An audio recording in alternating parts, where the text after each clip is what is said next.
ನಮಸ್ತೆ ನನ್ನ ಪ್ರಿಯ ಬಾಂಧವರೇ, ನಮ್ಮ ಒಡಂಬಾಳು ಪದ್ಮಾವತಿ ಚಾನಲ್ಗೆ ಸ್ವಾಗತ. ಬಾಂಧವರು, ಇವತ್ತು ನಾವು ನೋಡ್ತಿರೋದು ಈ ಲಕ್ಷ್ಮೀ ಪ್ರಾಪ್ತಿಗಾಗಿ ಮಂತ್ರ ಮತ್ತು ಯಂತ್ರ.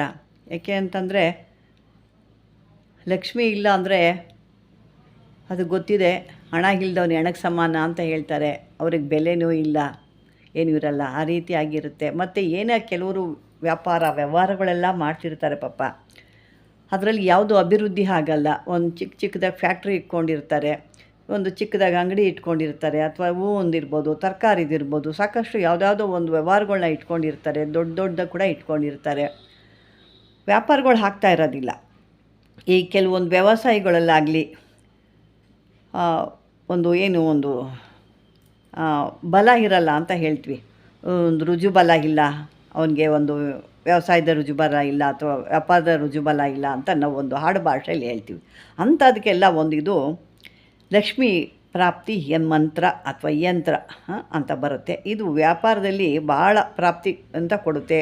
ವ್ಯಾಪಾರದಲ್ಲಿ ಏನೋ ತೊಂದರೆ ಆಗಿದ್ದರೆ ಅಥವಾ ನೀವು ಮಾಡ್ತಾ ಇರೋವಂಥ ಕೆಲಸಗಳು ಸರಿ ಇಲ್ಲ, ಯಾವುದೇ ಒಂದು ಸಿಕ್ಕಾಪಟ್ಟೆ ಕಾಂಪಿಟೇಷನ್ ಇರುತ್ತೆ, ಇಂಥದಕ್ಕೆಲ್ಲ ಇದು ಸಮಯಕ್ಕೆ ಈ ಒಂದು ಪ್ರಯೋಗವನ್ನು ನೀವು ಮಾಡಿಕೊಳ್ಳಿ. ಇದನ್ನು ದೀಪಾವಳಿಲಿ ಮಾಡಬೇಕು. ದೀಪಾವಳಿಗೆ ವರ್ಷಕ್ಕೊಂದು ಸರಿ ಬರೋದ್ರಿಂದ ಅಮಾವಾಸ್ಯೆಗಳಲ್ಲಿ ನೀವು ಮಾಡ್ಕೋಬೋದು ಇದನ್ನು. ಏಕೆಂದರೆ ವರ್ಷಕ್ಕೊಂದು ಸರಿ ದೀಪಾವಳಿ ಅಮಾವಾಸ್ಯೆ ಬರುತ್ತೆ. ಹಾಗಾಗಿ ಅದು ಕಷ್ಟ ಆಗೋದ್ರಿಂದ ನಮಗೆ ತೊಂದರೆಗಳಿರುತ್ತೆ, ಅಲ್ಲಿವರೆಗೂ ನಮಗೆ ಕಾಯೋಕ್ಕಾಗಲ್ಲ ಅನ್ನೋದಿದ್ದರೆ ನೀವು ಅಮಾವಾಸ್ಯೆಗಳಲ್ಲಿ ಅಮಾವಾಸ್ಯೆ ರಾತ್ರಿಲಿ ಇದನ್ನು ಬರ್ಕೋಬೋದು. ಇದಕ್ಕೆ ಬೇಕಾಗುವಂಥದ್ದು ಬೆಳ್ಳಿ ಅಥವಾ ಚಿನ್ನದು ತೊಗೋಬೋದು, ನಿಮ್ಮ ಶಕ್ತಿ ಅನುಸಾರವಾಗಿ. ಅಂದರೆ ಇಲ್ಲಿ ನಾವು ಯಾವುದೇ ಒಂದು ಯಂತ್ರಗಳನ್ನ ನಾವು ಬರೆದಾಗ ಬೆಳ್ಳಿಲಿ ಮಾಡಿಸಿದಾಗ ಭಾಳ ಅನುಕೂಲತೆ ಇರುತ್ತೆ. ನಾವು ಸ್ವಲ್ಪ ಒಂದು ಹಣಕಾಸು ನಮಗೆ ಶಕ್ತಿ ಇಲ್ಲ ಅಂತಂದಾಗ ನಾವೇನು ಮಾಡ್ತೀವಿ, ಈ ಪಂಚಲೋಹದಲ್ಲಿ ನಾವು ಮಾಡ್ತೀವಿ. ಅದರಲ್ಲಿ ಒಂದು 50% ನಮಗೆ ಕೆಲಸ ಆಗ್ಬೋದು. ಅದೇ ಬೆಳ್ಳಿ ಅಥವಾ ಚಿನ್ನದಲ್ಲಾದರೆ 100% ನಮಗೆ ಕೆಲಸಗಳು ಆಗ್ತವೆ. ಆ ಒಂದಕ್ಕಾಗಿ ನಾವು ಸ್ವಲ್ಪ ಈ ರೀತಿ ಒಂದು ವ್ಯವಸ್ಥೆ ಮಾಡ್ತೀವಿ.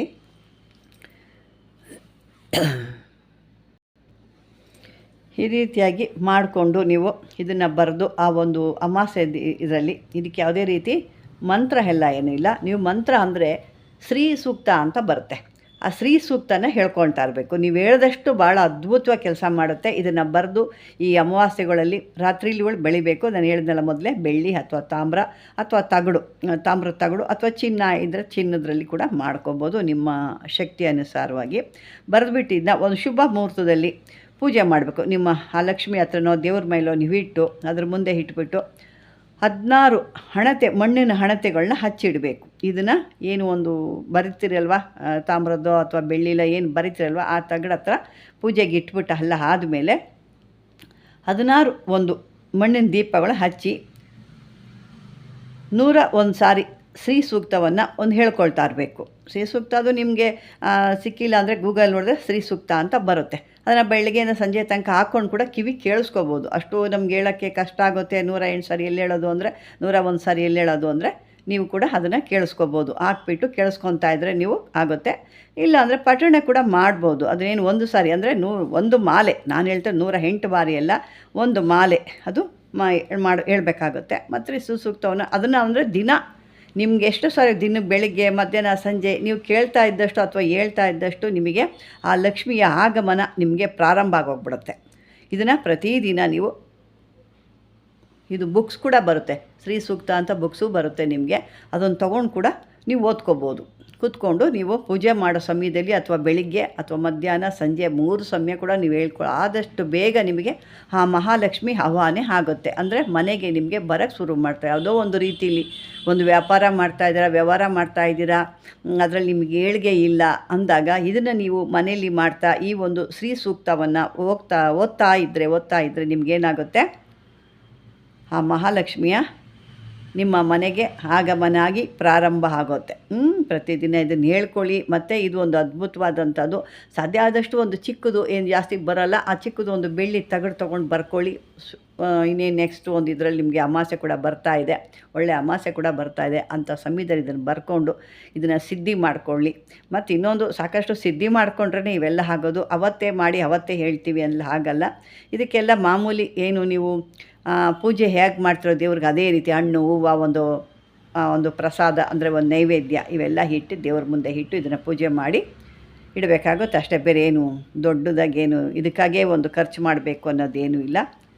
ಏಕೆ ನಮ್ಮ ಬಾಂಧವರಿಗೆಲ್ಲ ಅರ್ಥ ಆಗಿದೆ ಅಂದ್ಕೊಂಡಿದ್ದೀನಿ. ಇದನ್ನು ಮಾಡಿಕೊಂಡು ನಿಮ್ಮ ಒಂದು ವ್ಯಾಪಾರ ಇರ್ಬೋದು, ವ್ಯವಸಾಯ ಇರ್ಬೋದು, ಯಾವುದೋ ಒಂದು ನಿಮ್ಮ ಒಂದು ಕೆಲಸಗಳಲ್ಲಿ ಅಥವಾ ಒಂದು ಮನೆಗಳಲ್ಲಿ ಹಣ ತಂದು ನಮ್ಗೆ ಯಾವುದು ಇಂಪ್ರೂವ್ಮೆಂಟ್ ಆಗ್ತಿಲ್ಲ ಅನ್ನೋರು ಇದನ್ನು ಮಾಡ್ತಾ ಇದ್ದರೆ ಈ ಒಂದು ಬೇಕು ಅಂದರೆ ಇದಕ್ಕೆ ಒಂದು ಫ್ರೇಮ್ ಕೂಡ ಹಾಕ್ಸ್ಕೊಬೋದು. ದೊಡ್ಡದಾಗಿ ಮಾಡಿ ಒಂದು ಫ್ರೇಮ್ ಕೂಡ ಹಾಕ್ಸ್ಕೊಬೋದು. ಆ ರೀತಿ ಮಾಡ್ಕೊಳ್ತಾ ಮತ್ತು ಇನ್ನೊಂದು ಇದನ್ನು ಹಿಂಗೆ ಬರೆಯೋದ್ಕಿಂತ ಅದಕ್ಕೆ ಸ್ವಲ್ಪ ಗೋರೋಜಿನ, ಕಸ್ತೂರಿ, ಪುನುಗು ಇವೆಲ್ಲ ಮಿಕ್ಸ್ ಮಾಡಿ ಬರ್ರೆ ಅದ್ರ ಮೇಲೆ ಲೇಪನ ಮಾಡಿದ್ರೆ ಇನ್ನೂ ಭಾಳ ಅದ್ಭುತವಾಗಿ ಕೆಲಸ ಮಾಡುತ್ತೆ ವೀಕ್ಷಕರೇ. ಮತ್ತು ಇನ್ನೊಂದು ಹತ್ತಾರು ಬರುತ್ತೆ, ಜಾಸ್ಮಿನ್ ಹತ್ತಾರು ಅಂತ, ಅಂದರೆ ಮಲ್ಲಿಗೆ ಹತ್ತಾರು ಅಂದ್ಬಿಟ್ಟು ಅದು ಕೂಡ ಬರುತ್ತೆ. ಅದನ್ನು ಕೂಡ ಅದ್ರ ಮೇಲೆಲ್ಲ ಹಾಕಿ ಅಂದರೆ ಸುವಾಸನೆ ಇದ್ದಷ್ಟು ಮಹಾಲಕ್ಷ್ಮಿ ಬರೋಕ್ಕೆ ಶುರು ಮಾಡ್ತಾಳೆ. ಅವಳಿಗೂ ಭಾಳ ಸುವಾಸನೆ ಭಾಳ ಇಷ್ಟ ಅವಳಿಗೆ. ಹಾಗಾಗಿ ಆ ರೀತಿ ಮಾಡ್ಕೊಂಡಾಗ ಅದನ್ನೆಲ್ಲ ಅದ್ರ ಮೇಲೆ ಹಾಕಿ ನೀವು ಒಂದು ಫ್ರೇಮ್ ಥರ ಮಾಡಿಸ್ಕೊಳ್ತಿರೋ ಅಥವಾ ಹಾಗೆ ನೀವು ಇಡ್ತಿರೋ ನಿಮ್ಮ ಅನುಕೂಲ. ಆ ರೀತಿ ಮಾಡಿಕೊಂಡು ನೀವು ಈ ಒಂದು ಪ್ರಯೋಜನ ಪಡ್ಕೊಳ್ಳಿ ಅಂತ ಹೇಳ್ತಾ ಬಾಂಧವರೇ, ಈ ಒಂದು ವಿಡಿಯೋ ನಿಮ್ಗೆ ಇಷ್ಟವಾದಲ್ಲಿ ಲೈಕ್ ಮಾಡಿ, ಶೇರ್ ಮಾಡಿ, ಆದಷ್ಟು ಸಬ್ಸ್ಕ್ರೈಬರ್ ಮಾಡ್ಕೊಳ್ಳಿ ಅಂತ ಹೇಳ್ತಾ, ಯಾವುದೇ ಒಂದು ಕಾಮೆಂಟ್ ಬಾಕ್ಸಲ್ಲಿ ಹಾಕಿ ಏನಾದ್ರು ಪ್ರಶ್ನೆಗಳಿದ್ದರೆ ಅಂತ ಹೇಳ್ತಾ, ವೀಕ್ಷಕರೇ ಇದುವರೆಗೂ ನನ್ನ ಒಂದು ವಿಡಿಯೋ ನೋಡಿದ್ದಕ್ಕೆ ಧನ್ಯವಾದಗಳು ನನ್ನ ಪ್ರಿಯ ಬಾಂಧವರೇ.